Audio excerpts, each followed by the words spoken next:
Hi friends, here I am with another great story. My story today is called Paul Bunyan. Have you heard that name before? Well, when we talk about the genre of traditional literature are stories like folk tales, fairy tales, myths, fables, legends, and tall tales that are passed down from one generation to another in different cultures. So stories that have been told for hundreds of years, usually having to do with people working hard. And when you get into tall tales, things are exaggerated. You know what exaggerated means? Like when you want to say something is really, really big or really important, you kind of make it bigger than it is. Like I'm so hungry, I could eat 10 pizzas right now. Do you really think I could eat 10 pizzas? No, but I'm exaggerating to make my point that I'm really hungry. Or if I said, my fish is really, really grown big. It's bigger than a car. Do you think a pet fish would be as big as a car?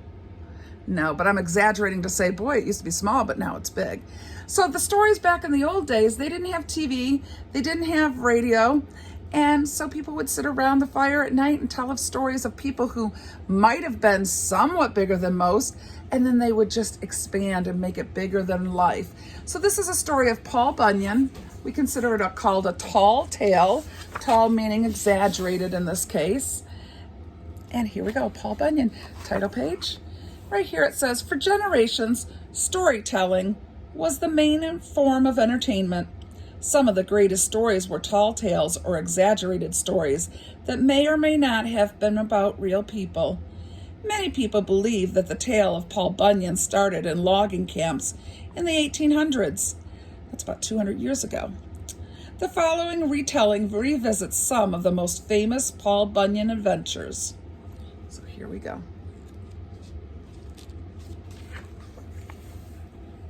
Paul Bunyan was a big boy. When he was born, it took 6 giant storks to deliver him. So big and heavy that all these big birds had to fly with him to deliver him, pick him up. His first baby carriage was a lumber wagon pulled by oxen. He ate 40 bowls of oatmeal for breakfast. 40 bowls. Goodness. Soon Paul grew so large that his mom had to sew his pants from blankets. His shirts were made from tents. Trying to find the biggest material possible. Look how small she looks compared to him.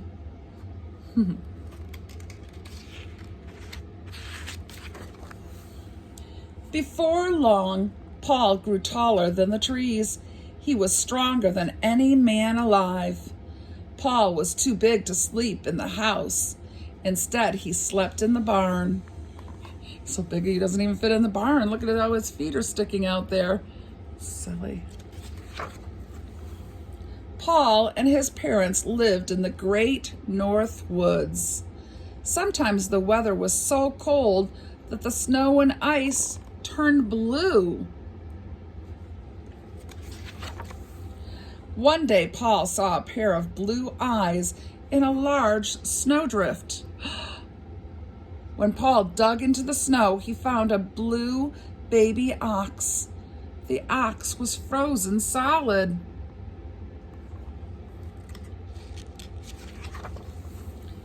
Paul blew on the baby ox. His giant breath brought the ox back to life. Babe, the blue ox, became Paul's best friend. Babe grew to be as big as Paul. So he named the blue ox Babe, and he became his best friend. Since Paul lived in the great North Woods, he decided to become a lumberjack.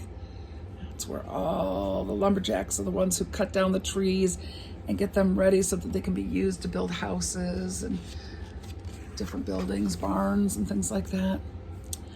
Paul became the best lumberjack in the world. He could cut down 10 trees with just one swing of his huge axe. Wow, that would be strong. Paul and Babe joined a logging team. They taught the loggers to make giant pancakes. They used shovels to turn the pancakes. They were so big. But Paul and Babe missed traveling. They liked adventures, going to different places. After a while, Paul and Babe left the loggers. The two friends started a new trip to the west. The loggers over here saying goodbye. Going out west, past Missouri, all the way maybe towards California and Washington, Oregon. When it rained, the tracks made by Paul's and Babe's feet filled with water. The tracks became the Great Lakes. Do you think just a footprint that big would become a lake? Maybe exaggerated, huh? Along the way, Paul and Babe cleared so much forest, that the West became treeless. People called this land the Great Plains because it's so flat and plain. No trees. Paul and Babe missed all the trees. They decided to return to the Great North Woods, and that's where they still live today. And that is the end. Did you like that story about Paul Bunyan?